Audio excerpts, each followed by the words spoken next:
Hey guys, so one of the first big things to talk about is how Kanjuro ultimately escaped with Momonosuke. But one thing I really like is despite his situation, despite the possibilities that he would be killed, Momonosuke still ultimately just bucked up and that decided that he would kind of be his that this would be his fate, and that accepted his fate right now, his current fate, and that he would trust he would put his that he would choose to put his fate and trust in the others to catch up, like catch up before ordering them to like move on towards Onigashima without him. And although some will call that a reckless and stupid decision, the weird fact of the matter is that it was kind of the right call for Momonosuke to make, because even if the Alliance were to rescue him and continue moving forward, that would still put him and the others in danger, because if you think about it,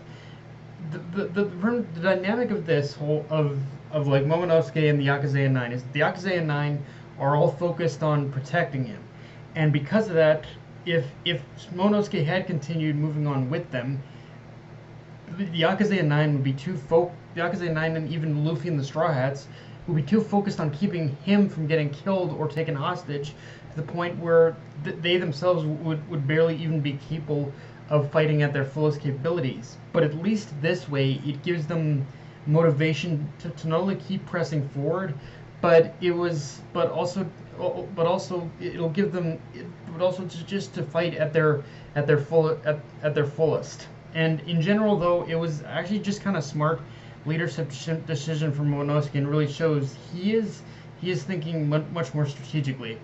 And one thing I do like about this, though, as well, is that even though even though the episode itself was dragged out a bit longer than in the even though this particular aspect of the episode, like just focusing on Momonosuke's capture and getting him back, was dragged on a little bit longer than in the manga, I did really get a greater sense of desperation to save Momonosuke before he made the ultimate decision the penultimate decision that he did, as well as honestly just getting a better sense for how strong Kanjuro is. Like that's actually one thing I think I'm kind of loving about the anime compared to the manga is that with this episode, we on top of getting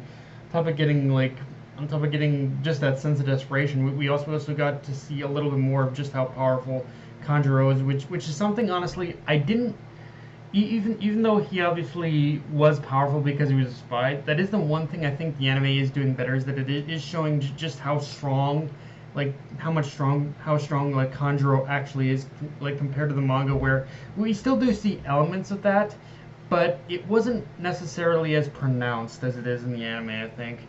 Um, with that said, one of the aspects of the episode that felt probably the slowest was the reunion between Denjiro and the other Akazeya samurai. And to my knowledge from the manga, I don't think they extended that part all that much, if any, but it's also one of those moments that still felt like it was dragged on, or actually not even that, but the whole reunion moment in itself just felt like pointless filler that was put in there to fill time was fill time for the was for the purpose of so only furnish the studio to only for the purpose that Toei could end the episode where they wanted it to, which actually brings up another issue I have with this episode, which is that I don't know if it was just me, but I did. Did anyone notice that an abundance of reaction shots in this episode? Like, that felt like something else that not only dragged down the episode, but just completely halted the pacing before actually continuing in the last couple minutes where Jimbe showed up. I don't know if that's just me. Which, yeah, obviously the other big thing about this episode is at the end where it's revealed that Jinbe's back and ready to lend his aid as a fully fledged member of the Straw Hats. And it's kind of funny, when I was reading this stuff in the manga, I never once considered Jinbe's return. But looking at the whole setup of the battle at the port in the anime, I realized just how much of a perfect setup that it is for Jinbe's return, because the environment and the conditions themselves are not only the perfect opportunity for Jinbe to flex his might as a fishman and his fishman karate, but in a lot of ways the sea battle at the port does weirdly mirror like of what happened at Impledown and how Jinbe utilized his powers then. It's the same thing here, where the series subtly laid out all the circumstances necessary to meet the requirement for Jinbe's return. But just like with Whole Cake Island, a scenario by which to show from not only his capabilities as a fishman, but also his official capacity as the Straw Hat's helmsman. Like this whole scenario right now is perfectly set up.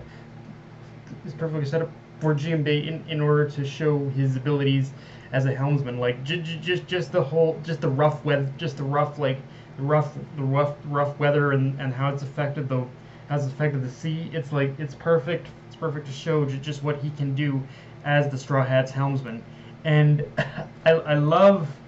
I'm sorry, but one other thing I love how fucking salty Kid was when he said the Straw Hats are he's the new member of the Straw Hats. Like, you could, even though it was mostly just shock and awe at the idea, you could tell that there was a little bit of salt in his.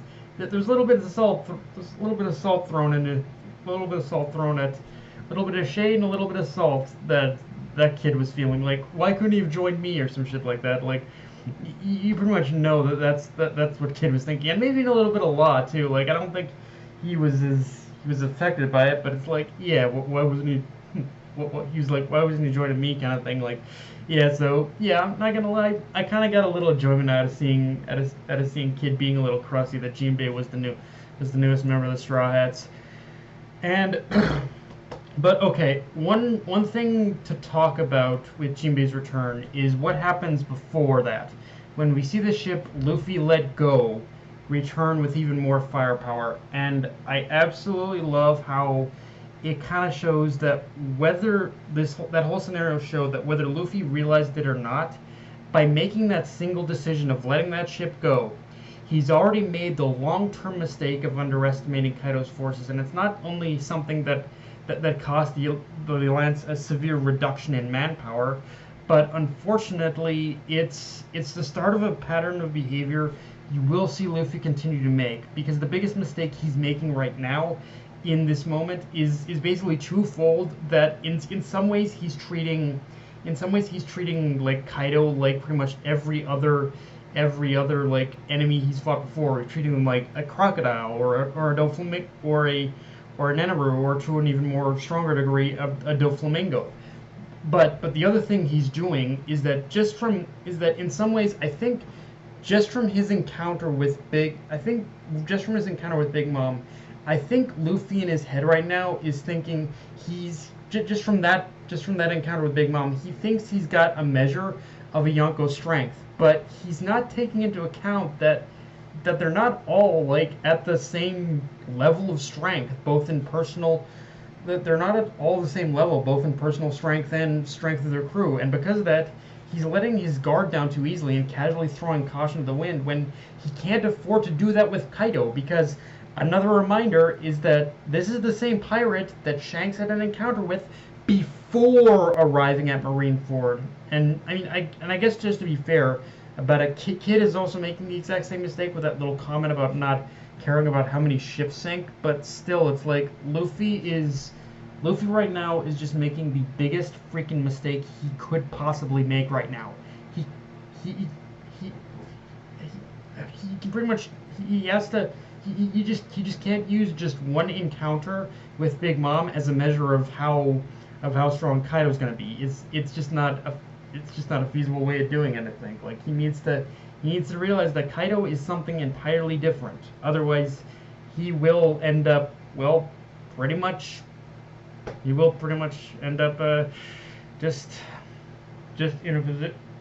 pretty much like compromising himself and just everyone else. So yeah. But yeah, guys, that's all I got for this review. If you enjoyed the video, like, comment, subscribe. I'm on Twitter, Analyst Crunchyroll, and be sure to hit the notification bell and the notification button, and just share it around, guys. Death Knight of Anime, signing off. Later, guys.